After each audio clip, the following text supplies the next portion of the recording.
অর্থ উপার্জন করছো কিন্তু সেভাবে সেভিংস করতে পারছো না, যে কোনো খাতে যে কোনোভাবে অর্থ বেরিয়ে যাচ্ছে, কোনোভাবে সেভিংস হচ্ছে না।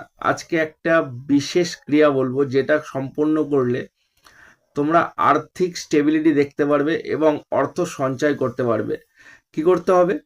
হাতি যেখান দিয়ে চলাফেরা করে সেই হাতির যে পায়ের ছাপ হয়, সেই পায়ের ছাপের ওইখান থেকে কিছুটা মাটি বাড়িতে নিয়ে আসো এবং সেটা একটা কাগজে মুড়ে, যে কোনো কাগজ নিতে পারো, সাদা হলুদ লাল যে কোনো কাগজ নিতে পারো, সেই কাগজে মুড়ে গণেশ ভগবানকে স্মরণ করে অর্থ যেখানে রাখো বা টাকা যেখানে রাখো সেই টাকা রাখবার স্থানে রেখে দাও।